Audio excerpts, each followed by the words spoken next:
السلام علیکم ورحمۃ اللہ وبرکاتہ۔ شریعت کے اندر غسل کرنے کا بھی طریقہ بتایا ہے، یعنی اگر کوئی شخص ناپاک ہو جائے تو وہ پاکی کیسے حاصل کرے اور کس طریقے سے غسل کرے، اس کے بھی ارکان ہیں اور اس کے بھی فرائض ہیں۔ اگر ان فرائض میں سے کوئی فرض چھوٹ گیا تو اس کا غسل ہی نہیں ہوگا، اور جب غسل نہیں ہوا تو اس کی کوئی نماز درست نہیں ہوگی۔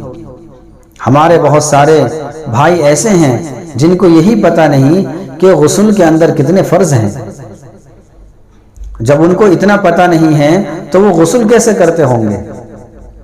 وہ یہ سمجھتے ہیں کہ صرف پورے بدن پر پانی بہا لو غسل ہو جائے گا،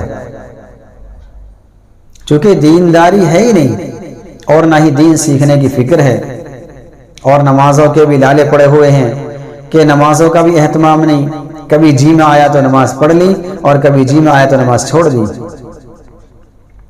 اس لیے غسل کو صحیح طریقے سے کرنا یہ بھی انتہائی ضروری ہے۔ اگر غسل نہیں ہوا، پاکی حاصل نہیں ہوئی تو ہماری کوئی عبادت بھی قبول نہیں ہوگی، بلکہ مستقل ناپاک رہنے کا گناہ الگ ملے گا۔ تو غسل کے فرائض 3 ہیں۔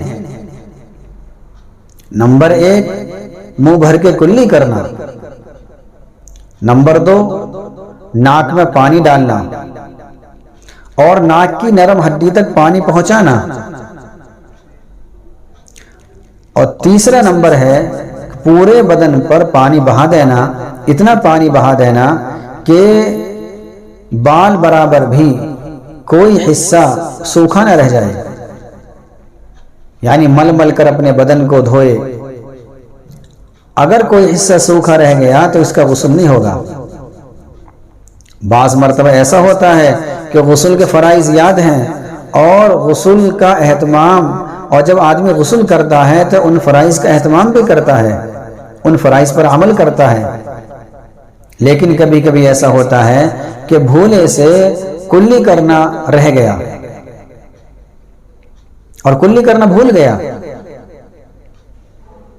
اب یہ غسل سے فارغ ہو گیا، نماز کا وقت آیا، نماز بھی پڑھ لی، اسے بعد میں یاد آیا کہ میں نے تو کلی کی ہی نہیں تھی۔ تو اب مسئلہ یہ ہے کہ جیسے ہی اس کو یاد آ جائے پورا غسل لوٹانے کی ضرورت نہیں ہے، بلکہ یہ فوراً کلی کر لے، منہ بھر کے کلی کرے اور پھر دوبارہ وضو کر کے جو نماز اس نے اس حال میں پڑھی تھی ان نمازوں کو دہرا لے۔ اگر ایک نماز پڑھی ہے تو ایک نماز کو، 2 نماز پڑھی ہے تو دونوں نمازوں کو دہرا لے۔